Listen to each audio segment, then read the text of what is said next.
منیر تحصیل چغرزی یونین کونسل پاندیل پیزا مدرسه رحمانیه ادارة القرآن کې د دستربندۍ یو بابرکت تقریب تابع شوی و. په دې موقع 20 طالب علمانو د قرآن مجید د ختم سعادت حاصل کو. په دې بابرکت تقریب کې د مدرسې طالب علمانو، علماء کرامو او سپینروبو مشرانو شرکت کړی و. علماء کرامو کې مولانا حمید الرحمن صاحب، مولانا مفتی سمیع الحق صاحب، مولانا اسماعیل صاحب، مولانا شاه فیصل صاحب، مولانا کریم الله صاحب شرکت کړی و. د دې بابرکت تقریب مهمان خصوصي مولانا محمد اکبر حقانی صاحب و. په ملګرتیا کې ورسره پرویش امیر صاحب، سلیم الله هم شرکت کړی و.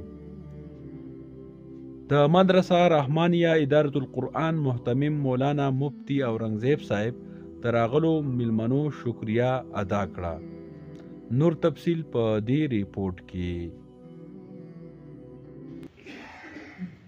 مونږ او تاسو نن یو بهترین محفل کې جمع شوي یو.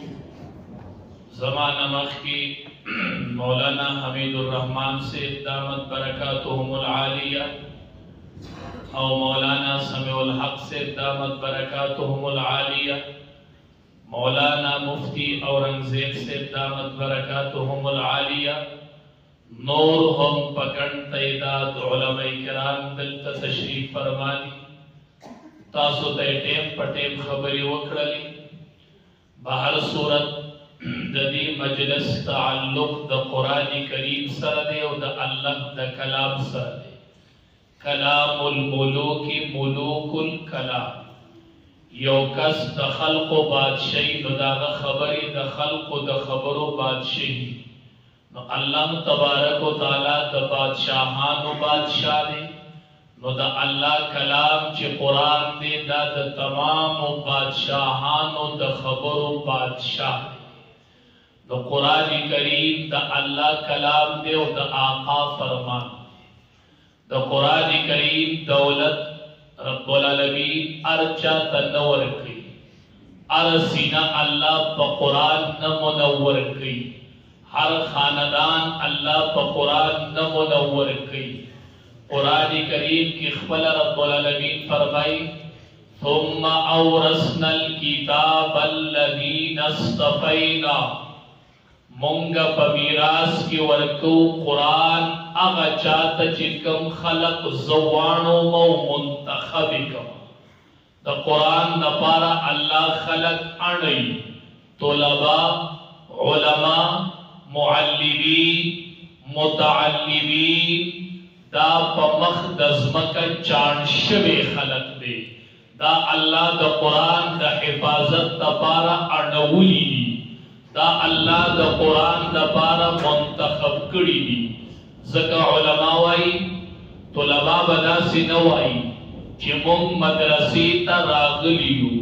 طلبا به وایي الله موږ د قرآن لپاره اړولي یو.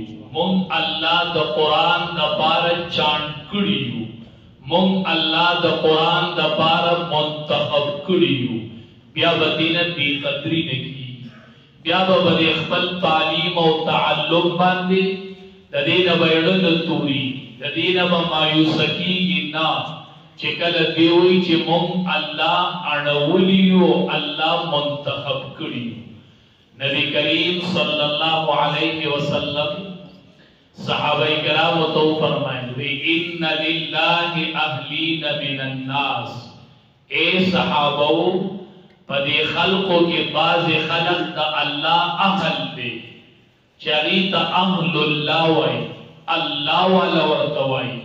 فمخدز مکا بعض خلق دے چاہتا دا اللہ اہل دے. قالوا من ہم یا رسول اللہ صلی اللہ علیہ وسلم.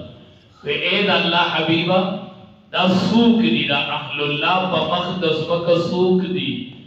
من با اہل اللہ سنگ پی جنو. نبی کریم صلی اللہ علیہ وسلم فرمائے اہل القرآن ہم اہل اللہ و خاصتو. اہل دا قرآن دا اہل دا اللہ دی، دا خاص بندیان دا اللہ دی. بس اهل الله چې په مقدس مکه ګوره هغه اهل القرآن، هغه اهل القرآن دي. د قرآن استادان، د قرآن شاگردان، د قرآن خادمان، دا په مقدس مکه چې دي دا اهل الله دي چې هغه د قرآن په خدمت کې مشغول دي، د قرآن په تعلیم او تعلم کې مشغول دي، چې هغه علما او طلبا دي، چې هغه علما او طلبا دي. نبی علیہ السلام وایي دا اهل الله دي. او بله موقع یې وفرمایل اشراف امتی حملة القرآن و اصحاب اللیل. زما د امت عزتمن خلق سوق دي، ټول دنیا کې عزتمن. زما په امت کې د عزت وړ خلق حملة القرآن، هغه حاملین د قرآن دي، و اصحاب اللیل، او چې د شپې الله ته ولاړ وي. یو علما طلبا، بل په عوامو کې تهجد گزار چې د شپې الله ته ولاړي. وی دا دوه ډلې چې دي دا زما د امت عزتمن او اشراف خلق په مقدس مکه چې دی هغه دا دي سره مینه کوئ، دی د قرآن خدمت کوي، دا اهل الله دي. علماو سره طلباو سره ډېره مینه کوئ، ډېر داد وله ورکوئ چې په وسلي دور کې په دومره بېسرو سامانۍ کې د قرآن حافظان تیارول.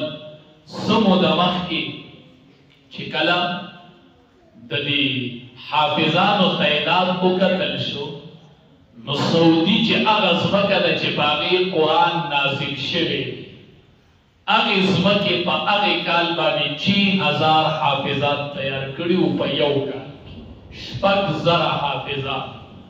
او په هغې کال باندې د پاکستان تعداد چې وکتلی شو، نو پاکستان په هغې کال باندې 67,000 حافظات تیار کړي وو. دا د دې ملک د علماو کردار دی، او دا د دې علماو هغه خدمت دی، او دا د دې علماو هغه محنت دی چې په یو کال کې یو ملک ته 67,000 حافظان ورکول په دې بېسرو سامانۍ کې، او په مساجدو کې او په مدارسو کې، او په دومره محنت او مشقت سره داسې حافظان تیارول. دا د علما ټیم په ټیم دې امت ته ورکوي، دې خلکو ته یې ورکوي، دې کورنو ته یې ورکوي.